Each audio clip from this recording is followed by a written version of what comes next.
Halo semuanya, balik lagi bareng gue Vian Rawe. Dan seperti biasa di video kali ini gue bakalan lanjutin alur cerita yang sebelumnya pernah gue upload. Dan gak kerasa juga gue udah sampai ke season 28 dari kelanjutan alur cerita Battle Through Devon ini, atau Benua Kaisar. Tanpa banyak basa-basi, yuk kita langsung cek this out aja alur ceritanya.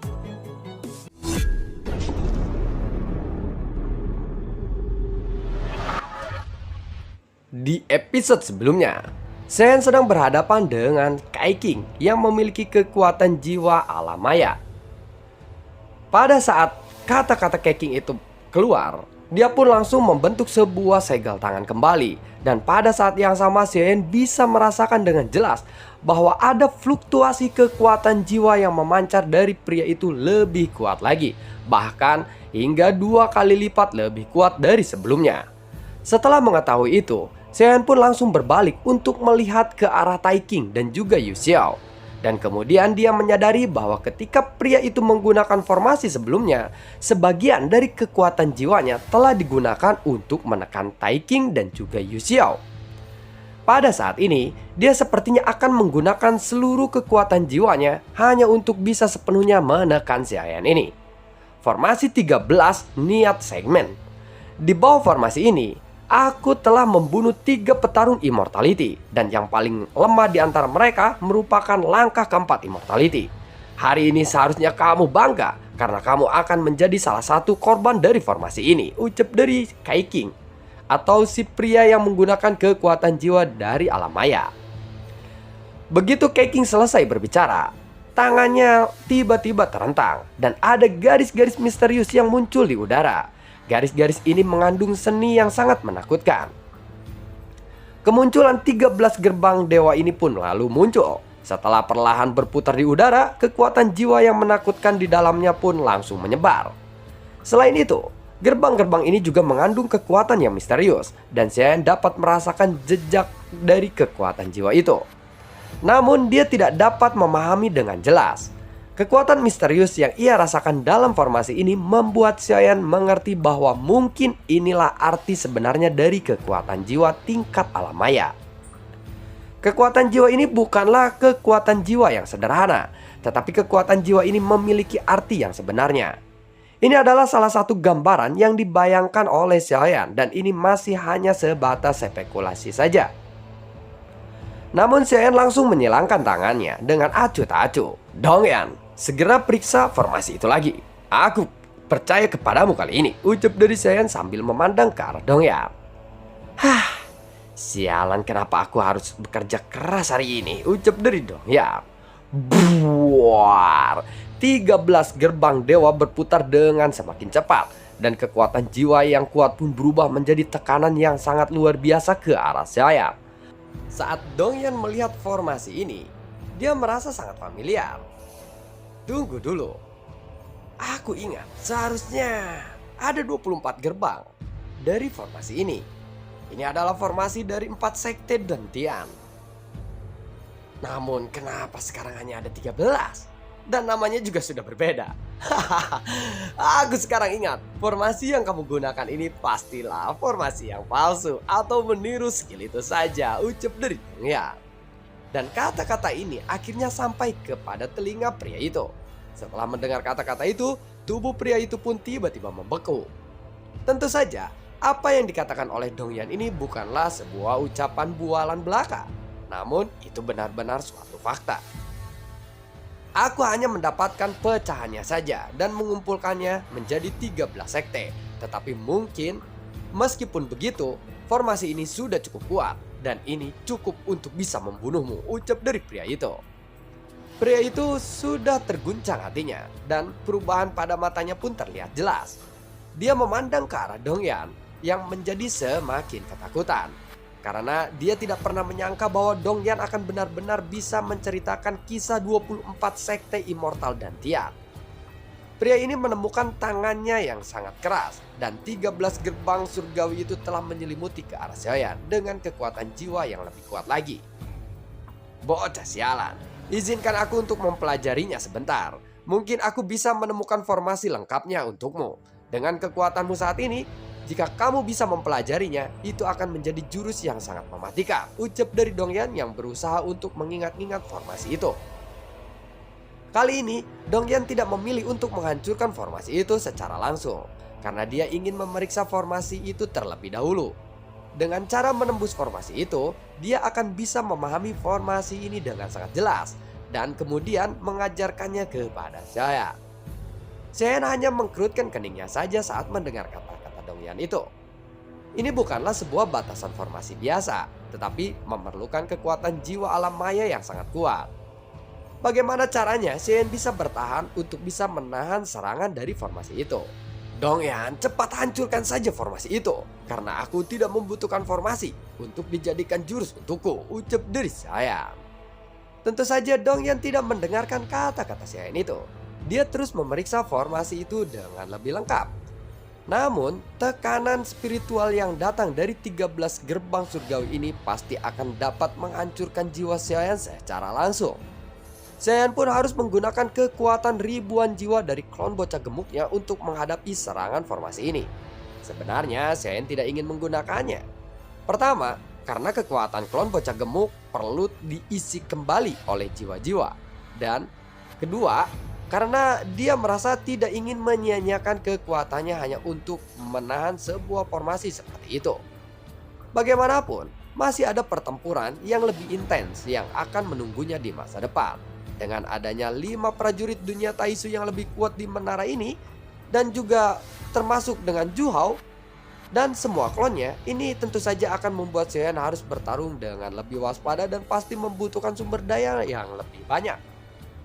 Apalagi kekuatan Zhu Hao atau Xiao Zhu telah jauh melampaui imajinasi saya. Dengan adanya permaisuri di sampingnya, Zhu Hao pasti sudah membuat rencana di setiap langkah yang akan ditempuh oleh saya. Pasalnya, kemunculan Xiaoyan telah membuat Zhu Hao merasa ada ancaman yang tidak bisa dijelaskan oleh kata-kata. Sekilas terlihat bahwa Xiaoyan tidak mencolok, namun Yuan Wei yang seseorang petarung immortality langkah kelima juga berhasil dikalahkan oleh Xiaoyan ini. Dan kini, setelah Xiaoyan memasuki hutan belantara abadi, efek kultivasi atau efek pertempuran yang ditampilkan oleh Xiaoyan ini jauh melebihi imajinasi Zhu Hao. Dia bisa berkembang dengan sangat cepat. Hingga saat ini, Zhu Hao masih tidak mengerti mengapa ada orang yang benar-benar mirip dengannya dan tiba-tiba muncul di tempat ini. Kembali lagi ke pertempuran Xiaoyan. Sialan, ucap dari Xiaoyan sedang berteriak dengan sangat marah melihat formasinya sudah menghampirinya. Dampak dari jiwa yang dibentuk oleh 13 gerbang surgawi ini menekan ke arah Xiaoyan dengan sangat gila-gilaan. Dan jutaan jiwa dari klon bocah gemuk pun melonjak keluar. Kekuatan yang agung pun langsung melindungi Xiaoyan ini dan berjuang melawan 13 gerbang surgawi itu. Mungkin jutaan jiwa dari klon bocah gemuk ini bisa saja menahannya. Namun Xiaoyan belum pernah berlatih dengan kekuatan klon bocah gemuk itu. Jadi hanya ada sedikit metode saja yang bisa Xiaoyan gunakan atau lakukan sekarang. Meskipun kekuatan yang menekan Xiaoyan ini bisa dilawan untuk sementara waktu, namun tetap saja jiwa yang dikonsumsi oleh klon bocah gemuk sangatlah banyak. Dan Xiaoyan tidak ingin menyia-nyiakan kekuatan klon bocah gemuk di sini. Tunggu sebentar lagi saja, bodoh, ucap dari Dongyan. Dia masih harus mengetahui dengan lebih jelas formasi yang dibangun oleh pria itu. Yang digunakannya saat ini tidak hanya memecahkannya saja, tetapi juga memahami dan memperbaikinya. Atau sekilas seperti sedang melengkapi formasi yang kurang itu. Shen sudah tidak punya pilihan lain selain terus bertahan. Untungnya, kekuatan jutaan jiwa ini juga cukup kuat untuk dia memberikan waktu kepada Dongyan. Saat cahaya biru Dongyan mulai menyapu, kecepatan putaran 13 gerbang surgawi ini mulai melambat. Dan tiba-tiba ada gerbang ke-14 yang muncul. Pemandangan yang tiba-tiba ini membuat pupil mata pria itu pun menyusut secara langsung. Karena sebelumnya dia tidak pernah menggunakan sampai 14 gerbang surgawi. Namun sekarang tiba-tiba muncul gerbang ke-14. Segera setelah itu, gerbang ke-15 pun muncul. Dan diikuti dengan gerbang ke-16 dan terus memadat. Pada saat ini, pria itu menemukan bahwa dia secara bertahap telah kehilangan kendali atas formasi yang dia buat sendiri. Padahal sudah jelas dialah yang membuat formasi ini. Tetapi saat ini kendali atas formasi itu telah diambil paksa dari tangannya. Karena dia sudah merasakan bahwa kekuatan jiwanya sudah tidak bisa lagi dituangkan ke dalam formasi itu, jumlah gerbang surgawi juga terus bertambah hingga menjadi 24 gerbang surgawi, alias formasinya menjadi sempurna. Dalam sekejap, formasi tersebut meledak dengan energi yang tidak terbayangkan. Kekuatan semacam ini tiba-tiba membuat pikiran pria itu pun menegang, dan dia benar-benar kehilangan kendali atas formasi ini sepenuhnya. Pada saat 24 gerbang surgawi ini memadat dan sudah tidak bisa diragukan lagi, ini disebut dengan sebagian gerbang surgawi yang telah hilang, tetapi ini bisa disebut dengan gerbang peri. Formasi inilah yang dikatakan oleh Dongyan sebelumnya. Ini adalah formasi 24 sekte immortal dan Tian. Inilah formasi yang sebenarnya, ucap dari Dongyan dengan bangga saat dia berhasil menyelesaikan 24 gerbang formasi itu. Pria itu pun terkejut. "Hei, bocah tengik, formasi ini akan aku serahkan saja kepadamu," ucap dari Dongyan kepada Xiaoyan. Setelah selesai berbicara, dia melihat ke arah Xiaoyan. Xiaoyan tentu tidak pandai dalam menggunakan sebuah formasi. Meskipun dia memiliki beberapa formasi yang dia pelajari sebelumnya, dia tidak pernah bisa menggunakan formasi-formasi itu dalam sebuah pertarungan. Karena hal ini terlalu sulit untuk digunakan dalam pertarungan yang sebenarnya. Namun tentu saja, setelah Xiaoyan merasakan bahwa kekuatan formasi ini sangatlah kuat, dia tidak menolak dan langsung mengangguk saja. Namun kekuatan jiwanya masih lemah dan belum mampu untuk mendukung konsumsi kekuatan jiwa yang sangat besar yang dikeluarkan oleh 24 gerbang ini. Meskipun Xiaoyan bisa menggunakan klon bocah gemuk untuk mengendalikan formasi ini, namun pada saat ini juga Xiaoyan tidak melakukannya karena dia harus menghemat kekuatan dari klon bocah gemuk itu. Saat Xiaoyan menerima formasi ini dari Dongyang, Xiaoyan langsung bisa merasakan kekuatan dari formasi itu. Dalam sekejap, formasi ini langsung mengkonsumsi kekuatan jiwa milik klon bocah gemuk itu. Untungnya Xiaoyan jarang sekali menggunakan klon bocah gemuk, jadi kekuatan jiwanya masih dalam kondisi yang cukup. Xiaoyan tiba-tiba menatap ke arah pria itu. Ini adalah pertarungan hidup dan mati. Di bawah formasi seperti ini, pria itu tidak bisa atau tidak akan mampu untuk bisa melarikan diri. 24 gerbang itu mulai berputar dengan sangat cepat, dan kekuatan jiwa yang mengejutkan pun dengan cepat menekan dan menyelimuti pria itu. Dan pada saat berikutnya, sosok pria bernama Keqing tiba-tiba berhenti bergerak dan pupil matanya secara perlahan mulai melebar. Kemudian sebuah bayangan besar terbentuk dari tubuhnya. Teknik ini hanya dimiliki oleh seseorang yang memiliki kekuatan jiwa di tingkat alam maya. Dan ini adalah teknik tubuh jiwa Dharma. Pada saat itu, pria itu pun langsung menyerahkan seluruh tubuhnya menggunakan pikiran yang paling kuat untuk mengendalikan jiwanya sendiri. Dia dengan jelas memahami bahwa kekuatan jiwa yang sebenarnya dari formasi ini bukanlah untuk membunuh, melainkan untuk merampas jiwa. Tubuh pria itu pun langsung memancarkan kekuatan jiwa yang tidak tertandingi. Kekuatan ini telah melampaui klon bocah gemuk yang memiliki puluhan juta jiwa. Karena kekuatan klon bocah gemuk bagaimanapun hanyalah kekuatan jiwa yang dipinjam atau yang diserap dari tubuh orang lain. Jadi terdapat perbedaan yang mendasar di antara dua kekuatan jiwa ini. Jadi seperti inilah kekuatan jiwa alam maya, gumam dari Xiaoyan. 24 gerbang itu berputar semakin cepat, dan tekanan spiritual yang keluar darinya bahkan lebih mencengangkan. Dan pria itu merasakan ada rasa sakit yang dahsyat. Dia hanya bisa bertahan saat ini saja. Jelas itu bukanlah lawan dari formasi ini.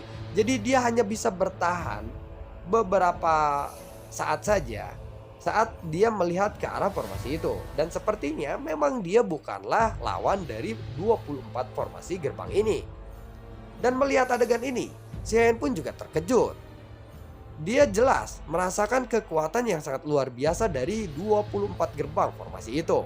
Yang mengejutkan Xiaoyan adalah bahwa formasi ini secara langsung bisa memungkinkan dia untuk menekan seseorang yang memiliki kekuatan jiwa dari alam maya.